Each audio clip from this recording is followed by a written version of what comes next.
Congressional hearing recently shined a spotlight on the FBI for turning a blind eye to one of the biggest sexual abuse scandals in the country, Dr. Larry Nassar and his molestation of former Olympic teen gymnasts.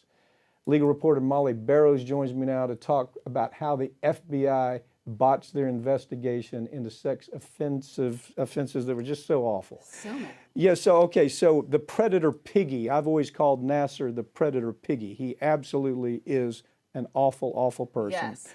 So 70 girls molested.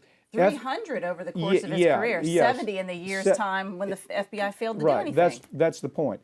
They have 70 complaints, and these FBI types, the J. Edgar Hoover guys, that's right, do nothing, right? That's right. Okay.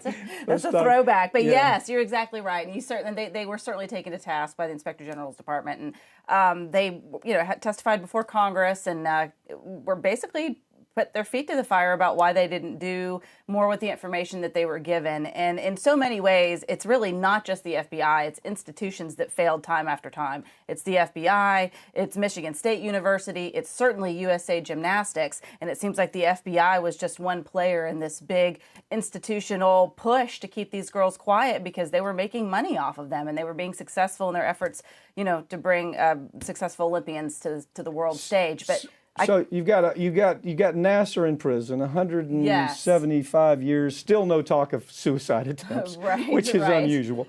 So, but here's what really grabs me out of the story.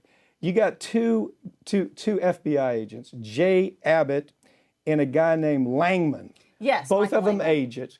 Abbott, while he's supposed to be investigating this whole thing, is actually trying to strike a deal with the people he's investigating. That's right. So he can get a job as an investigator. Yes. He wants to come out and have money, which they granted, we're going to give you money. Now, you tell me, why wasn't Langman and why wasn't Jay Abbott prosecuted? Because they really don't want to make a change in the system is the way it comes across to me, because they're the ones that are ultimately responsible for the FBI not doing more sooner with the allegations that came forward. It all happened in the spring of 2015. You had a couple of girls that came forward and said, hey, we've got a problem with Nassar. Stephen Penny, who was CEO of USA Gymnastics, did absolutely nothing with it. 3 months after the first report came in and he told this child that he was going to report it to the FBI, he met with Abbott at a bar to discuss a possible security job with the Olympic Committee. Yeah, now don't miss this.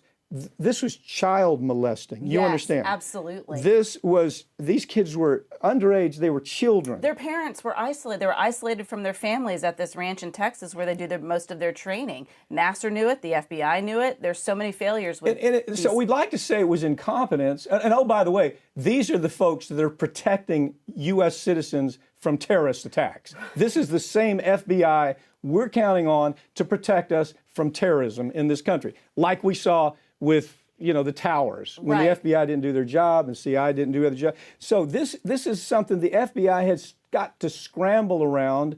And the only way to do that, you can't just let these guys go and say it's okay. You got to prosecute these people. I know. He was trying to work out a job for himself, man. Instead, they let him retire before he could face any kind of penalty. And Michael Langman is the field agent who worked under Abbott in that Indianapolis field office. He took one of the reports as well and did nothing with it for a year. And it was during that year's time between June of 2015 and 2016 when basically more reports started to come out. You had the Indianapolis Star do their report.